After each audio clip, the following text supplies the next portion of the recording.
Hello, everyone. Today we are discussing The Fall of the House of Usher by Edgar Allan Poe, which is a gothic short story that follows an unnamed narrator who visits his childhood friend, Roderick Usher, who is, and he visits him at his family mansion. And this house is eerie and decaying, almost as if it has a life of its own. Now, Roderick suffers from intense psychological illness, and so does his twin, Madeline.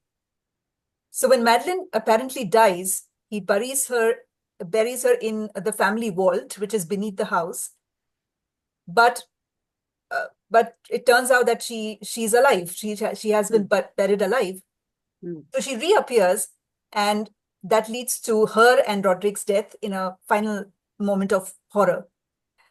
Mm. So the story has multiple themes, that of fear, isolation, the power of human mind. And today we are going to discuss this story in detail. So let's hear it from our members. Let's start with Anuradha. Anuradha, what did you like, dislike about the story? Tell us more about it.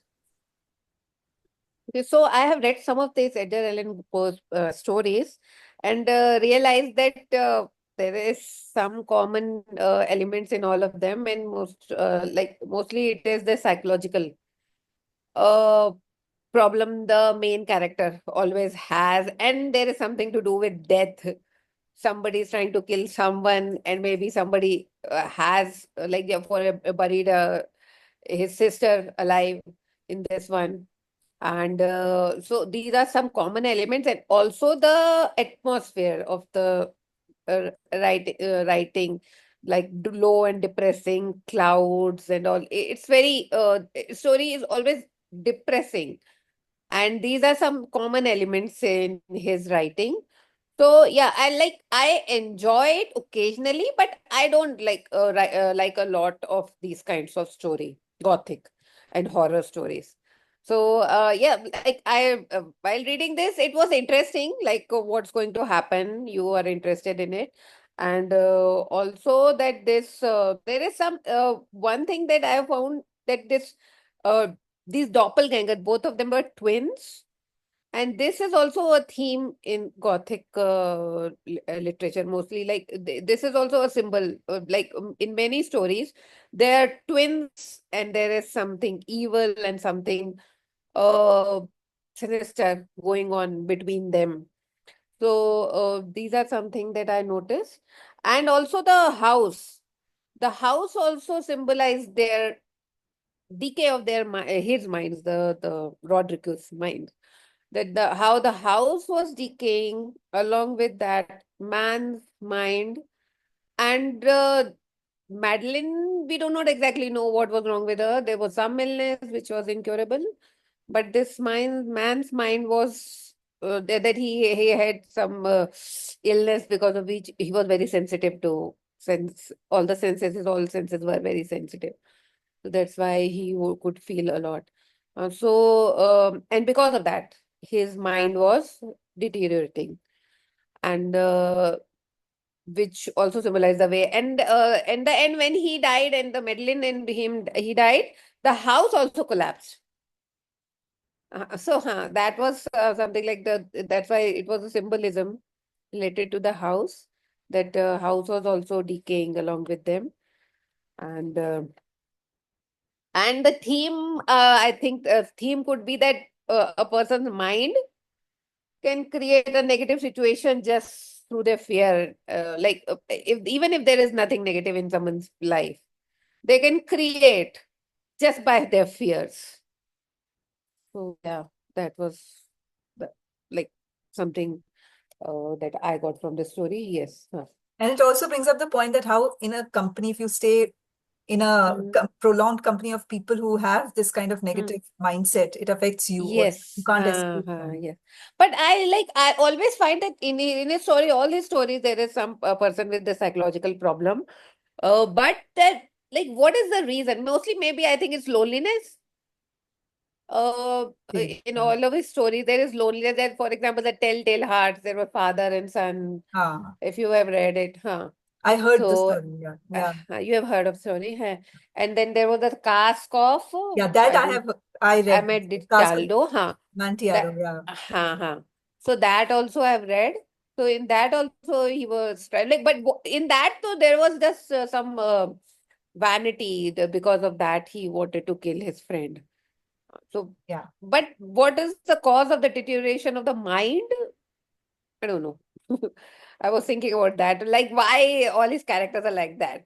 Like, it was considered that he was also like that, Yeah. but Most, he also wrote. I just like after reading the story, I was like looking at YouTube video about him.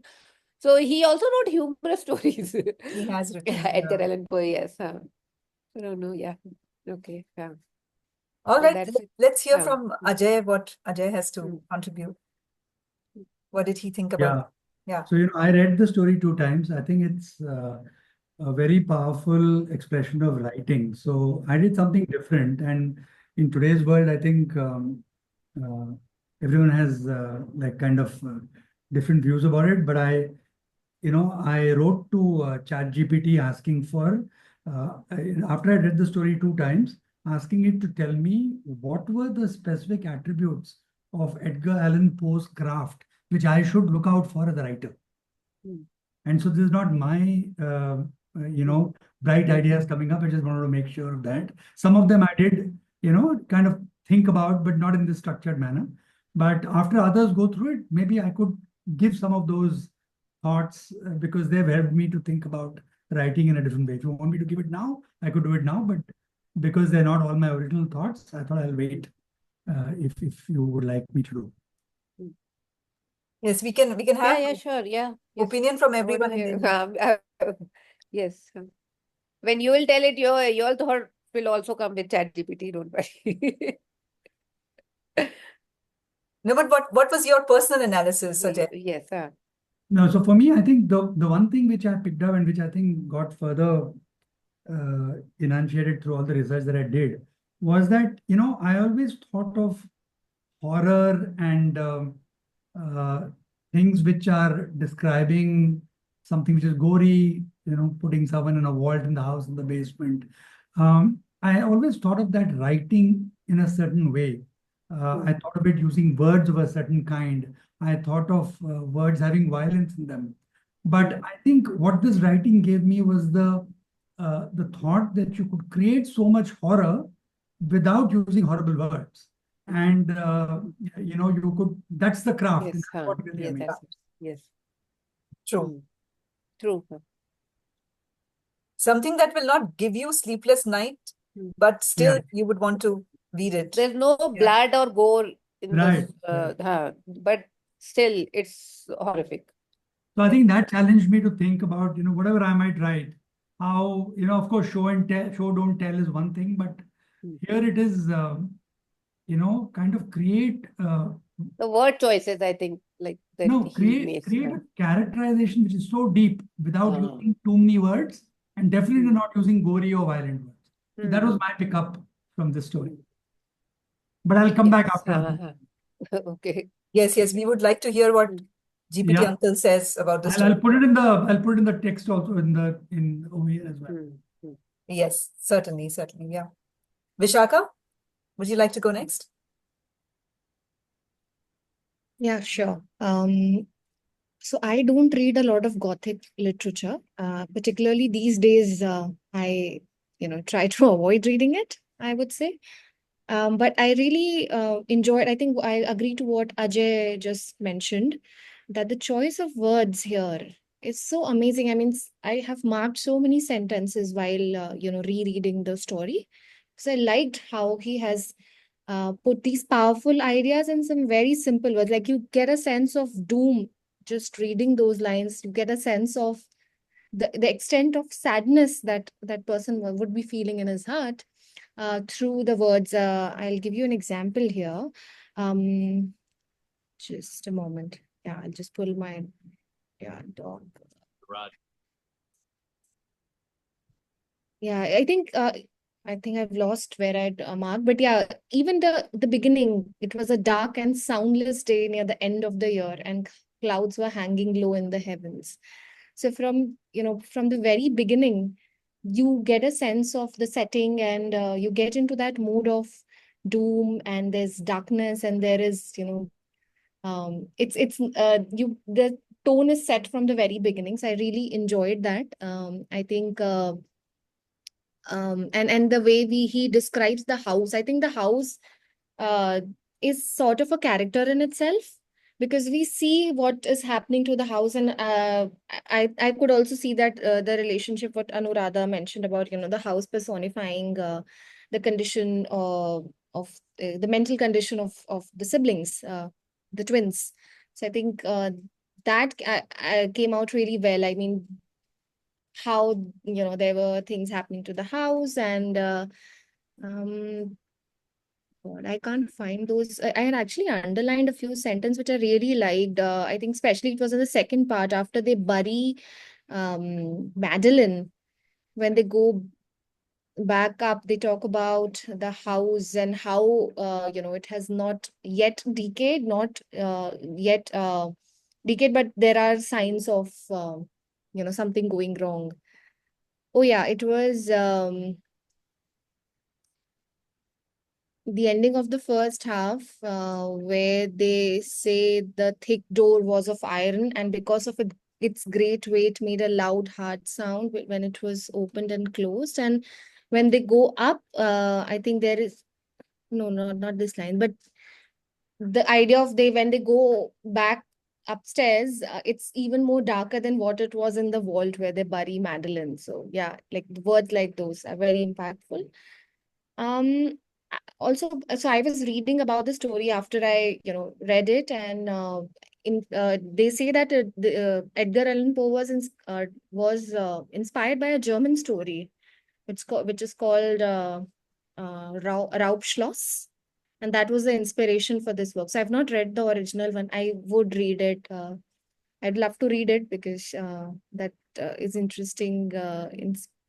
That he's taken inspiration from this German author called Heinrich Clauren, who's written this story called Das Raubschloss. So, and it's also translated in English by another person called Joseph Hardman. I've not read both of those. I could not find it actually, but yeah, it will be interesting to read those original pieces of work as well. And yeah, so I think I love the way it was written, the choice of words, the idea of personifying a house here, and how it keeps you gripped, and at the same time does not use very gory scenes. It just the play of words that sets the tone and the mood.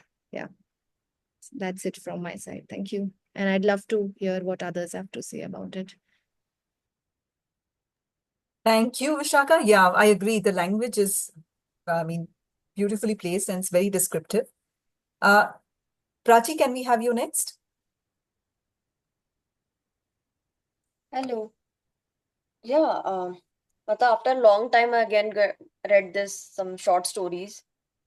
And so first of all, I didn't know that I think that this was in a series, it might be in a series published somewhere. I haven't read anything else about this. I haven't Googled the story title or anything. Just read the stories a few hours ago. So that was very interesting how we connected, like in the previous episode you saw that. So that kind of summary he gave in the introduction of each of the subsequent episodes. That was interesting. One thing that pissed me off was that in the second story there was an image of a person looking at some coffin of a lady. So that put kind of a spoiler for the whole story, because until then I think we don't know. There's some mention of Madeline roaming around, and then I was just expecting at some point that she would be dead, or there would be something horror about her death. Or she might be dead before.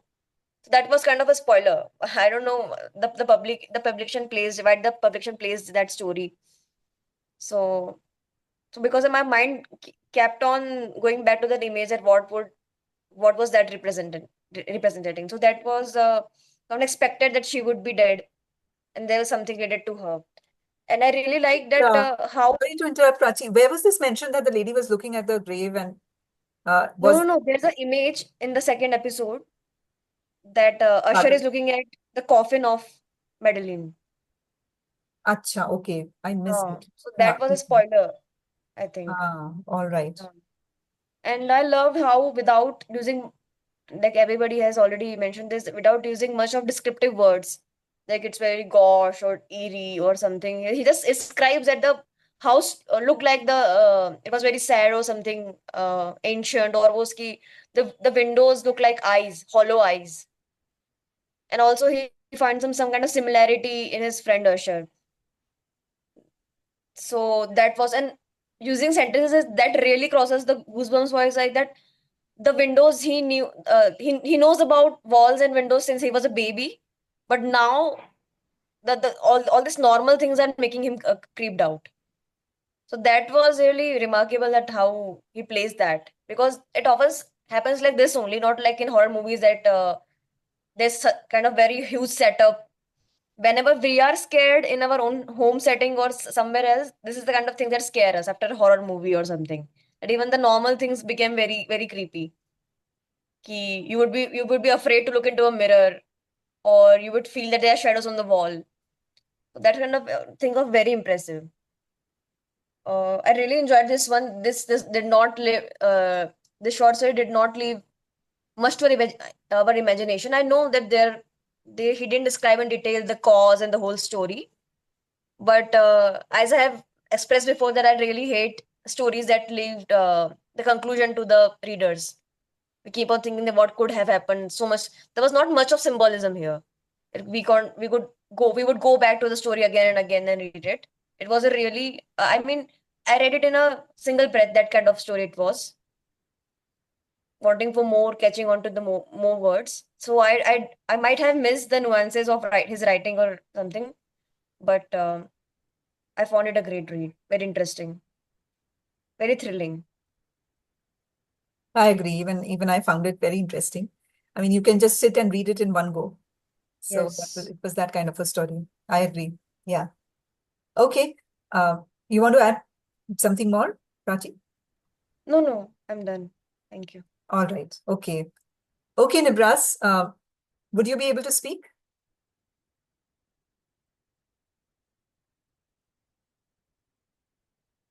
Nibras, are you there at the desk? All right. Okay. Fine. So, Jyotendra? Uh, yeah, ma'am. Hello, everyone. So I couldn't get to the entire of the story as of yet. Just went through the part one, but what I could understand by reading the part one was the construction which the author has put in.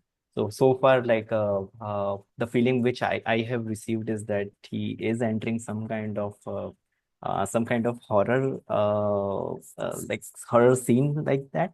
Uh, and it appears that the author has himself like uh, been into the place when he was a child, and he was a friend with the usher, the guy who has actually called him after a long time. So but now he see a drastic difference between what he used to see, because of course, like since they were playing together with when in childhood, uh, the place must have been drastically different because of the words which the author has chosen later, that there is a lot of air of sadness over there, which is unearthly, uh, and which induces fear and those kind of words. So uh, and like the construction so far is seems to be really good. I really now want to go to the next parts and see what really happens.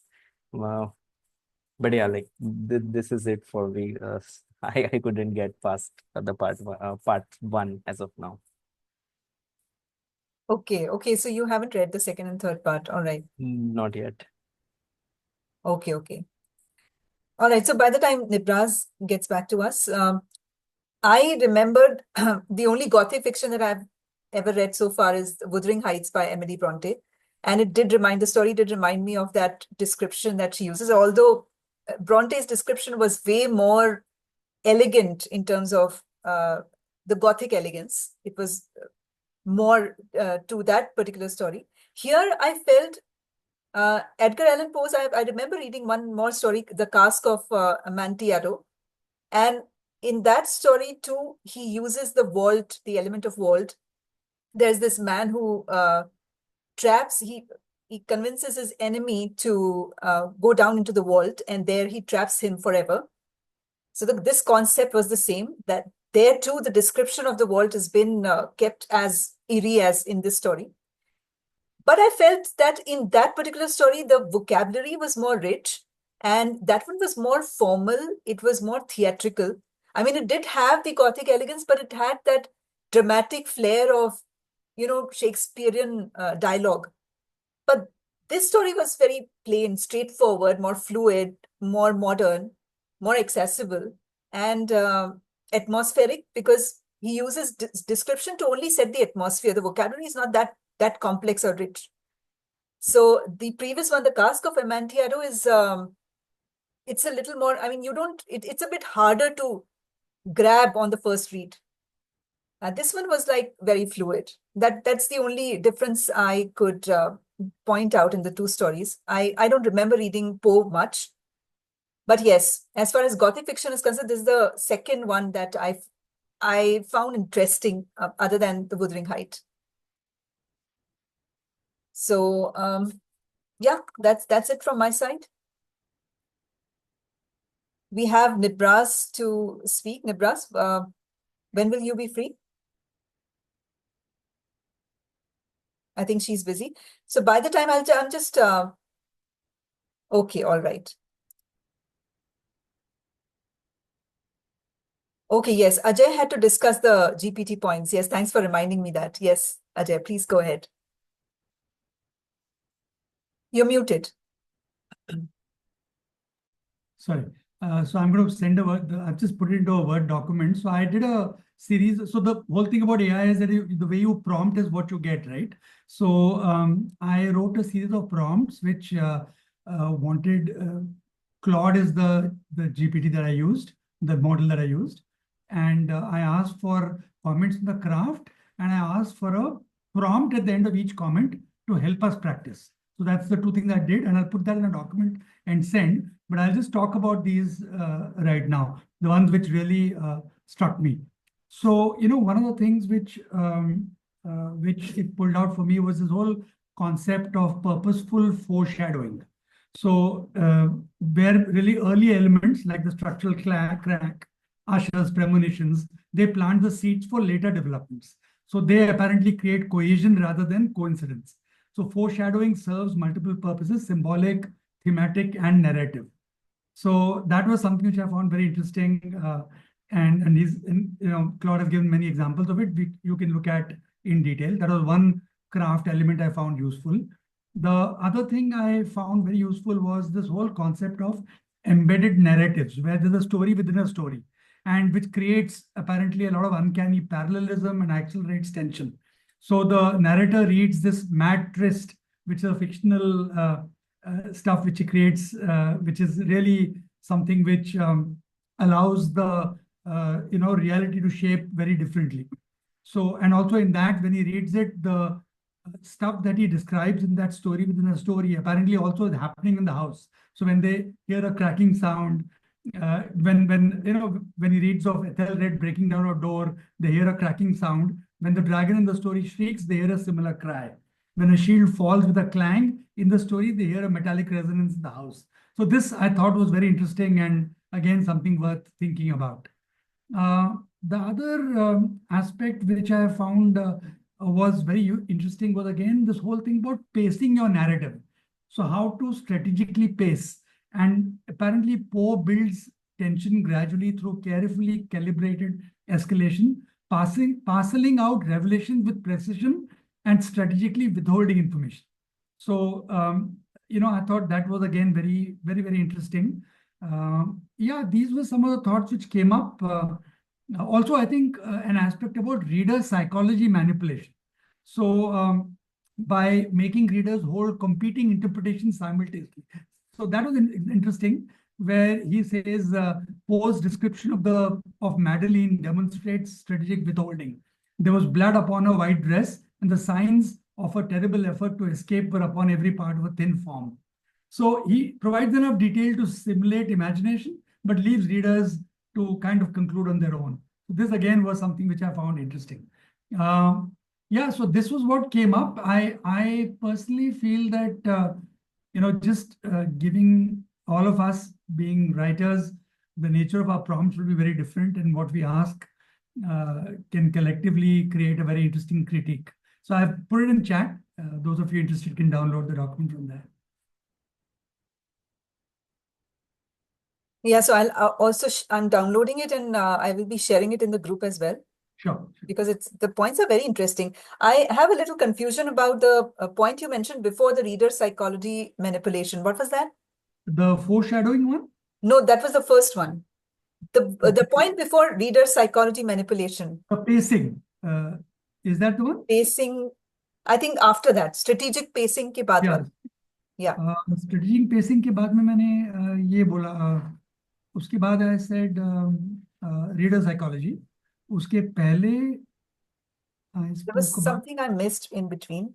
One was embedded narrative, that there was narrative within the narrative that that was I so understood. embedded narratives. उसके पहले purposeful foreshadowing.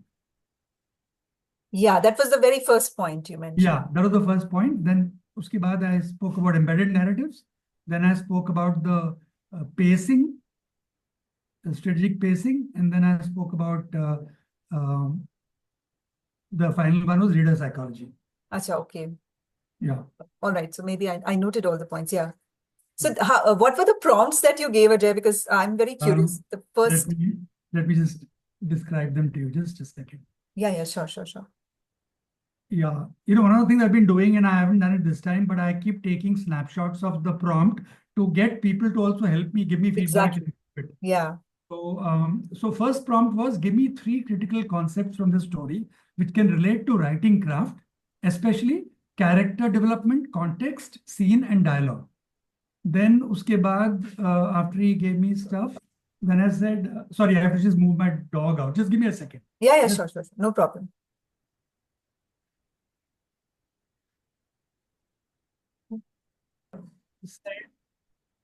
Uske baad I said, give me more depth into the creation of the characters. Describe elements of the craft that Edgar Allan Poe used in detail. Then uske baad I asked, list all these and earlier thoughts and add other aspects of the craft of writing from eminent critiques of Edgar Allan Poe, both from his time and from contemporary times. Wow. That is a very, very clever prompt. So, I mean, prompting is the core of using, I know. Yeah, that's why you got such precise answers, I believe. Yeah. But how can we as writers use these prompts that you gave to practice our writing? I mean, I think you mentioned that also. So in the document, so one more prompt I gave was, which I didn't read out. I'll just read that out. Then I said that, just a minute. I'll describe what I said. And this tends to become very long, so no, wait, uske baad mein.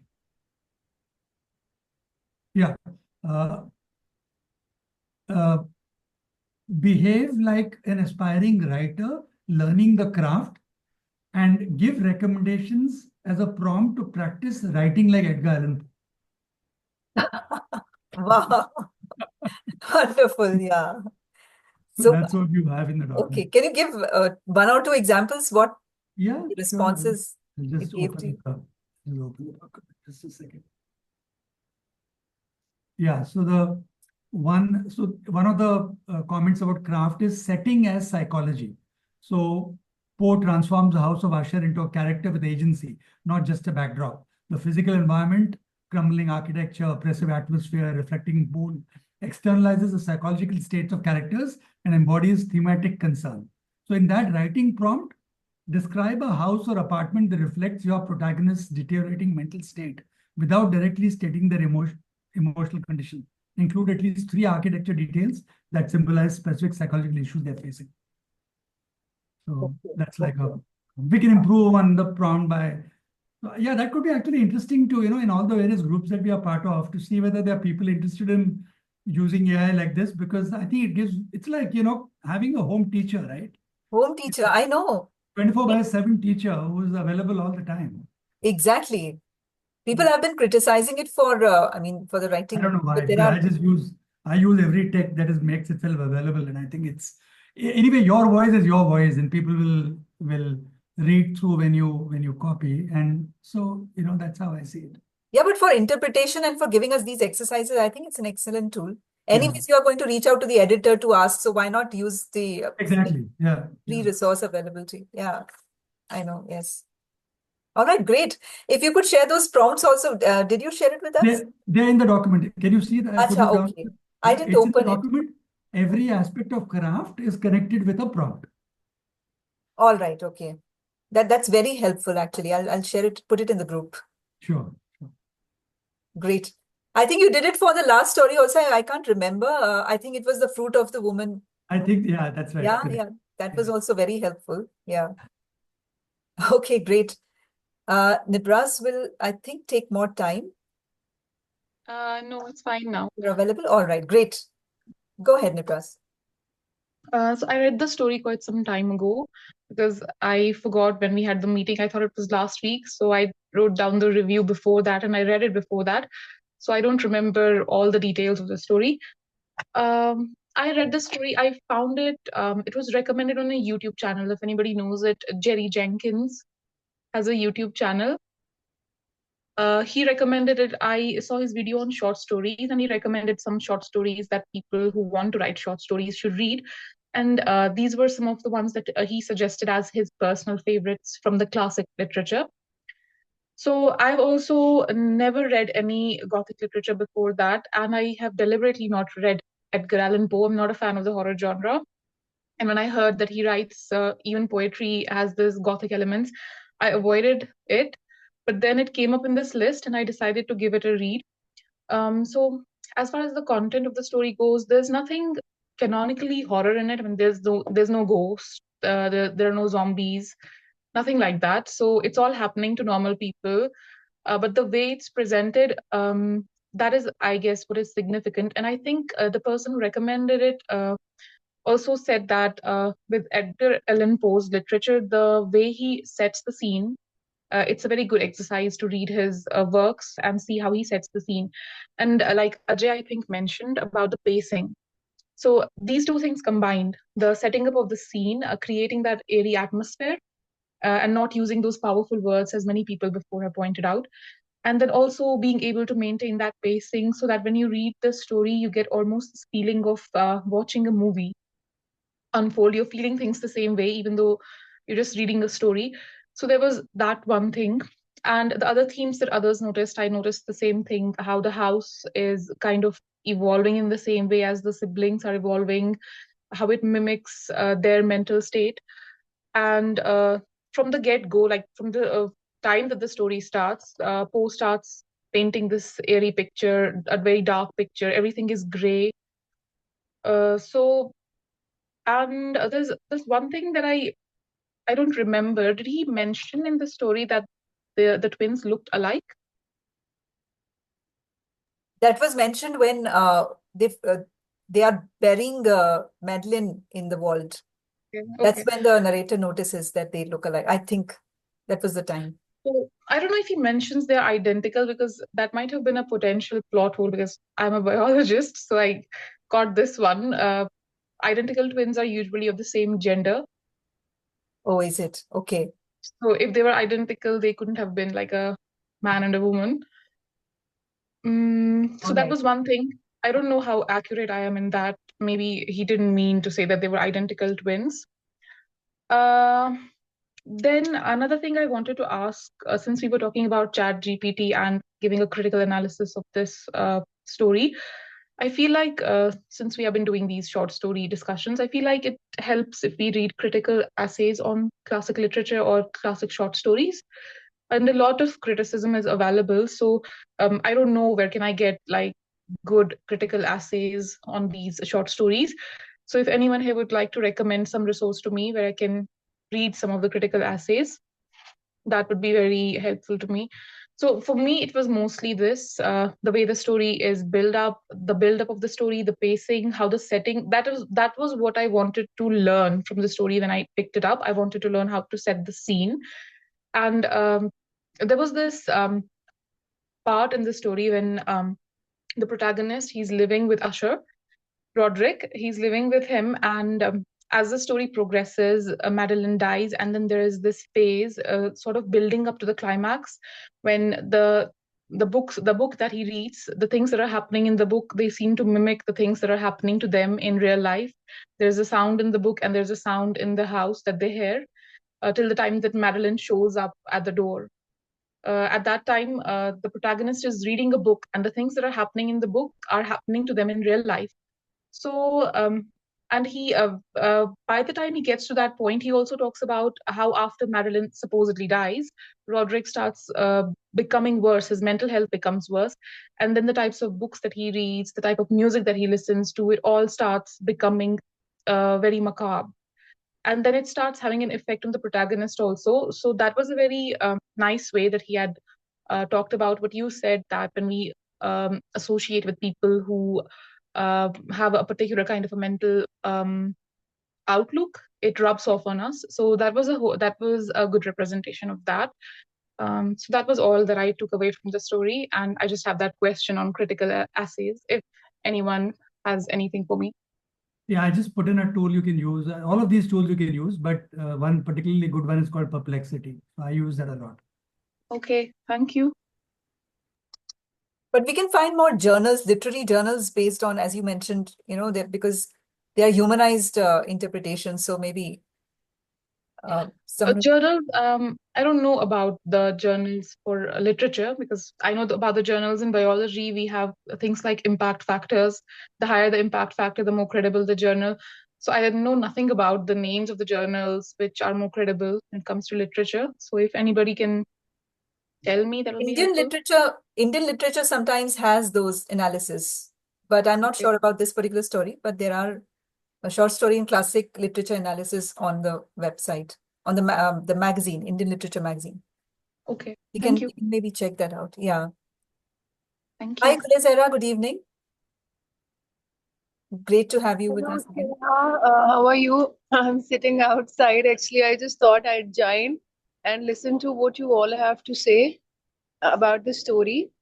So that's all. I think I won't be contributing much because first I had read it quite a long time ago, just when you had shared it in the group. Acha, Secondly, I okay. did read it a couple of times, yes. And I found that the writer has used a technique where the person who has gone to the house of Usher, he's kind of repeating things to create a sense of eeriness. Although the words are very plain and simple, but the repetition kind of gives you as if there is something dreadful about to happen. So I think that has kind of stuck with me still. I have forgotten the other language and all, but that's one thing that has stayed with me over time, because I think I read it 2 or 3 weeks ago when you had shared it. Okay. All right. Yeah. So yeah, back to you. I think I won't be able to add much to it right now.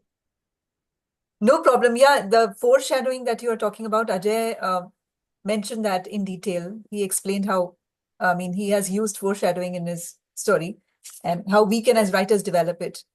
So we were actually talking about it. Everybody has already spoken here, but I'll be posting the video soon in the group. And there is a document that Ajay shared. It was an AI interpretation of the entire story, and how can we craft stories like that? So I'll share the document as well. Okay, thanks. All right, so we sum it up here. I'm just stopping the recording.